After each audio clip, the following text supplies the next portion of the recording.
Ok, bonjour à tous la famille, j'espère que vous allez bien. Donc voilà, dans une nouvelle vidéo, c'est Ange de l'Europe à l'Afrique. Alors, sur cette chaîne, on parle d'entrepreneuriat, de business en Afrique, de retour en Afrique, de construction, d'immobilier, d'e-commerce également, de beaucoup de choses. Donc si vous êtes intéressé par toutes ces thématiques-là, n'hésitez pas à liker, à partager et à donner la force, ça fait super plaisir. Voilà, surtout n'hésitez pas à mettre des likes pour référencer la vidéo, ça prend 2 secondes, juste des likes, parce que parfois je vois qu'il y a pas mal de vues, mais les likes ça suit pas. C'est voilà, c'est juste une manière d'encourager le travail. C'est vraiment pour apporter un maximum de valeur à toutes les personnes qui souhaitent investir au pays, notamment en République du Congo, étant donné qu'on n'avait pas autant d'informations à l'époque. Donc moi étant sur le terrain, j'essaye de vous partager toutes mes expériences. Donc voilà, si vous pouvez juste mettre un petit like, ça fera toujours plaisir. C'est juste pour donner la force aux frères, aux fils, aux grands frères, peu importe. Voilà. Donc du coup, dans cette vidéo, je vais vous faire un petit bilan sur le restaurant. C'est important que je puisse vous faire un bilan sur le restaurant parce que je l'ai lancé sous vos yeux. Je l'ai lancé devant vous. Voilà, vous avez pu voir avant, pendant. Donc il serait très intéressant et très pertinent, très logique que je puisse vous montrer quel est le déroulement, quels sont les résultats, comment se passent les activités en toute transparence, en toute honnêteté. Voilà, je suis pas là pour vendre du rêve ni pour vous dire que tout est rose, tout est parfait, mais plutôt pour vous éclairer, pour vous donner les réalités du terrain, parce que je sais qu'il y a énormément de personnes qui souhaitent se lancer en Afrique, voilà, pas forcément au Congo, hein. Là je parle de manière générale en Afrique, mais plus au Congo. Il y a beaucoup de personnes qui ont des doutes, il y a beaucoup de personnes qui, qui, qui n'osent pas. Donc moi j'espère être la personne qui puisse répondre à vos interrogations à distance, même si on se connaît pas, juste à travers des vidéos comme ça, et que toutes les expériences, toutes les vidéos puissent vous aider à l'avenir dans vos choix, dans vos prises de décision. Voilà. Donc c'est un peu ça l'objectif. Ok, donc là c'est l'instant pub. Donc il y a beaucoup de personnes qui souhaitent investir, qui souhaitent faire des projets au pays et qui n'ont pas forcément beaucoup de connaissances, qui souhaitent peut-être également être accompagnés, que ce soit pour la construction, lancer un business, avoir plus d'informations. Voilà, donc vous trouverez un lien dans la description et je me ferai un plaisir de répondre à toutes vos questions. Pareil, si vous avez un produit ou un service en République du Congo ou ailleurs, un produit qui est destiné aux Congolais de manière générale et que vous souhaitez avoir de la visibilité à ce niveau-là, n'hésitez pas, je me ferai un plaisir de mettre en avant votre produit, votre service et on va voir comment on pourra travailler ensemble. Voilà, comme vous avez pu le voir, j'ai collaboré avec pas mal de personnes et les résultats qu'ils ont pu obtenir, notamment grâce à la visibilité sur la chaîne, ont été très très intéressants. Donc voilà, pareil, il y a un lien juste en bas. N'hésitez pas à me contacter et on va voir ensemble comment on peut travailler. Voilà, merci à vous. Donc, le point positif, comme je disais, c'est que lorsque vous êtes sur le terrain, vous avez beaucoup plus de visibilité sur la réalité. Vous avez beaucoup plus de retours, vous obtenez des retours et ça vous permet d'être beaucoup plus précis sur ce que vous devez faire. Les retours m'ont permis de savoir quoi améliorer. Voilà, au début, moi, j'étais parti sur un concept du genre Subway. Voilà, je voulais juste faire des pains, des sandwichs, un pain brioché, un peu sucré, pour pouvoir faire comme Subway, dans lequel on va composer le pain, donc la viande, les légumes, etc. Mais après, sur le terrain, je me suis rendu compte que déjà de un, c'était pas suffisant, ça je le savais, hein, que c'était pas suffisant, et de deux, que c'était pas forcément adapté par rapport à la demande. Il faut savoir qu'au Congo, les gens ils aiment énormément la nourriture locale, surtout lorsque vous êtes à la cité. Les gens ils vont plus chercher le manioc et les plats locaux, donc le manioc, le saka et j'en passe. Tout ce qui va être sandwich, tortilla, fast-food. De temps en temps, ça marche pas de pain. Voilà, c'est pas mal. Le Congolais aime de manière générale également les shawarma, mais ça reste quelque chose d'accessoire. Voilà, c'est pas quelque chose qu'ils vont consommer très très très souvent. C'est plus un petit plaisir de temps en temps. Donc ça, une fois que vous l'avez compris sur le terrain, vous êtes obligé de vous adapter et de proposer quelque chose qui va se rapprocher de leur volonté, on va dire. Voir qu'est-ce que vous pouvez ajouter pour pouvoir rentrer un peu dans le cadre. Donc au départ, l'idée c'était de faire comme un Subway, puis après on a commencé à dériver. Voilà, comme je l'ai dit, j'ai fait des vidéos où je parlais des frites. C'était un business qui était intéressant. Et donc du coup, on a récemment lancé les frites. Voilà, là au mois d'octobre, on a lancé les frites. Ça nous a permis d'avoir déjà des résultats supplémentaires. Donc on a lancé les frites, on a lancé aussi des crêpes. On a fait pas mal de choses en plus qui font que on ajoute une corde à notre arc et qu'on ne se limite pas à juste faire du copier-coller de Subway. On s'adapte et on fait quelque chose d'hybride en fonction de la demande, en fonction des réalités locales. Et ça, c'est quand même une chance en Afrique de pouvoir se retourner assez rapidement à ce niveau-là. Parce que si je compare ça, par exemple, avec la France, si vous partez sur un concept de pizza, vous pouvez difficilement vous retourner, commencer à faire des crêpes. Et voilà, les gens, ils vont pas trop comprendre. Généralement, quand vous vous fixez sur une niche, vous êtes un peu bloqué sur cette même niche-là. Après, vous pouvez acheter des choses au fur et à mesure, mais bon, c'est un peu plus complexe. Là, voilà, je suis parti sur Subway. À la base, c'était quelque chose genre des sandwichs comme les wara et fond, pain, viande, etc. Puis après, on ajoute des frites, après on ajoute des crêpes et on peut acheter encore davantage de choses. De manière globale, ça reste dans la restauration. Mais ce que je veux dire par là, c'est que même si demain je mets le saka, même si je mets les plantains avec le poisson braisé, ça posera pas de problème. On peut tout mélanger et les gens n'auront pas de problème avec ça. Concernant le mois de septembre, donc le mois de septembre, c'était le deuxième mois. Le mois de septembre, il a été vraiment catastrophique. Catastrophique dans le sens où c'était très calme.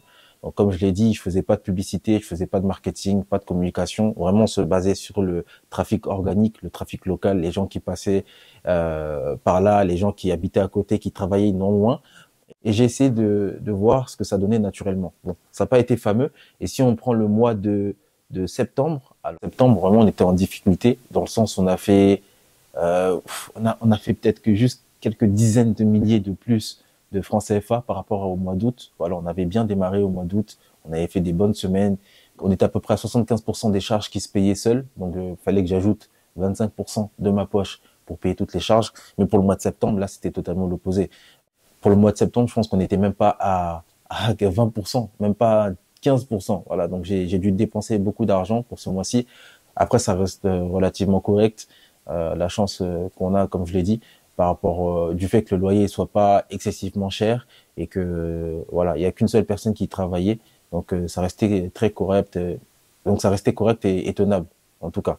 Si on part sur le mois d'octobre, c'était un mois qui était très très intéressant. Comme je l'ai dit, c'est le mois où on a ajouté des choses, donc les frites, on a ajouté les crêpes, on a acheté pas mal de choses. Et là, on peut voir que clairement, il y a une différence. Il y a une différence dans le sens où on a fait quasiment fois 4 par rapport au mois d'octobre. Si on voit le mois d'octobre, on a fait quasiment fois 4. Donc, on a des semaines avec des recettes qui étaient très, très intéressantes. Voilà, je ne vais pas rentrer dans les détails pour les chiffres, mais je peux vous dire qu'il y a des semaines qui étaient vraiment très, très intéressantes pour le mois d'octobre et qui fait qu'on était quasiment à 90-95% d'être autosuffisant. Donc, c'est vraiment une très, très bonne chose. Ce sont des résultats qui sont très encourageants et qui nous poussent à croire que le concept il peut être amélioré, il peut être optimisé et qu'il faut juste faire quelques ajustements. Notamment, il y a une chose qui a fait la différence et ça, je l'ai remarqué très rapidement, c'est qu'au départ, on était limité sur une plage horaire, donc sur une plage horaire de 9h jusqu'à 18h30, 18h fort, donc 19h. Et dès qu'on est passé de cette plage horaire-là, on a ajouté une deuxième, donc jusqu'à 22 heures. C'est là qu'on s'est rendu compte que même la nuit, des fois, enfin, quand je dis la nuit, c'est en soirée, donc entre 18h30 et 21h30, 22h, parfois vous pouvez faire en quelques minutes le chiffre d'affaires qu'on faisait en journée. Il y a énormément de consommation en soirée, donc entre 18h30 et 22h, parce que les gens ils sortent du boulot, ils veulent se détendre, ils rentrent de l'école, X, Y, voilà. Il y a beaucoup de paramètres à prendre en compte. On a fait des tests également, par exemple le dimanche, on a vu que le dimanche c'était pas trop ça. Donc voilà, il faut vraiment être sur le terrain pour tester pas mal de choses et être beaucoup plus fixé sur la direction à prendre, sur les zones sur lesquelles il faut mettre des efforts. Là, notamment, c'était les horaires, donc augmenter les plages horaires, élargir les plages horaires. Et tant qu'on a une plage horaire qui est intéressante, ce sera plus faire en sorte d'attirer beaucoup plus de personnes et servir beaucoup plus de plats différents. Voilà, nous donner beaucoup plus d'options aux personnes en dehors du sandwich qui était très très limitant. On a pu le voir sur le mois de septembre lorsque vous proposez uniquement un sandwich. Alors voilà, les gens ils se lassent très rapidement, ils posent des questions, mais en dehors de ça, vous proposez quoi?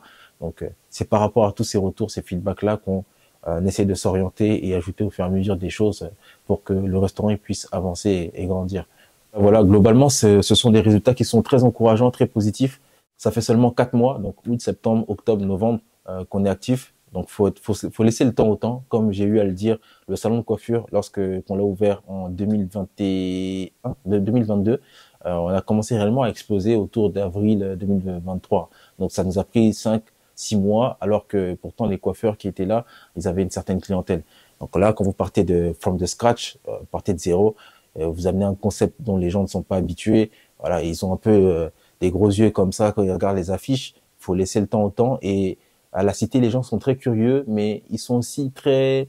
c'est bizarre. Le comportement à la cité que j'ai remarqué, c'est que les gens, des fois, ils voient, sans prétention aucune, encore une fois, c'est comme si les gens, ils avaient peur de rentrer dans le restaurant. Pour le salon de coiffure, c'était pareil. Les gens, ils voient que c'est tellement... Enfin, les gens ils voient que c'est bien aménagé, ils voient que c'est propre, il y a l'hygiène, il y a tout ce qu'il faut, qu'ils se disent que ça va coûter extrêmement cher. Alors qu'en réalité, le peu de personnes qui viennent, pour le moment, hein, lorsqu'ils viennent, sont satisfaites et reviennent constamment. Voilà, il y a des gens qui sont déjà fidélisés et même parfois, ils nous laissent comprendre que c'est trop moins cher, c'est pas assez cher, clairement.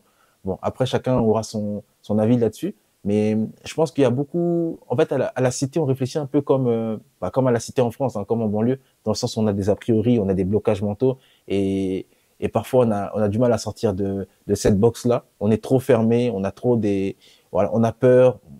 Les gens, même pour rentrer, c'est compliqué. Il y a des gens qui habitent à côté, qui travaillent à côté, mais pour rentrer dans le restaurant, ils ont mis genre 3 mois, 3 mois et demi pour venir juste regarder le menu et 3 mois et demi après pour venir consommer. Vous voyez, donc il y a beaucoup de scepticisme ou voilà. Donc c'est un peu bizarre. L'environnement sur place, des fois, c'est un peu spécial.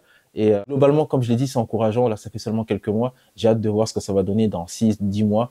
Nous, on est là sur la durée, concrètement, et vous le verrez. Hein. Moi, je vous ferai des rapports. Si même demain, il y a des soucis, je le dirai. Mais voilà, l'objectif, c'est vraiment d'être là sur la durée. Et ce que je comprends également, si vous voulez ouvrir un business, déjà, c'est primordial d'être sur le terrain assez fréquemment, voir si vous en avez les possibilités d'être là tout le temps. Mais surtout, il faut être endurant. Il faut être endurant parce que dans la restauration, s'il y a bien une chose que j'ai appris, c'est que, au fait, lorsque vous lancez un business, même si c'est difficile, il faut rester ouvert tout le temps. Il faut être là. Il faut que les gens puissent se dire que non, il est là, même si il n'y a pas trop de monde qui va là-bas et il est là. Lui, il est tout le temps ouvert, voilà. Et les gens vont finir par venir. C'est à l'usure. C'est pas un sprint, c'est un marathon. Faut être endurant. Faut être endurant et avoir la force. Donc, se préparer en conséquence au niveau du budget, du capital, des fonds, pour pouvoir tenir sur le long terme. J'espère que cette vidéo vous aura aidé et je vous ferai un autre bilan d'ici là. Voilà, tous les 2-3 mois, je vous ferai des petits retours en espérant que ça puisse vous aider, vous éclairer. Donc d'ici là, on se revoit pour une prochaine vidéo. Prenez soin de vous. Ciao.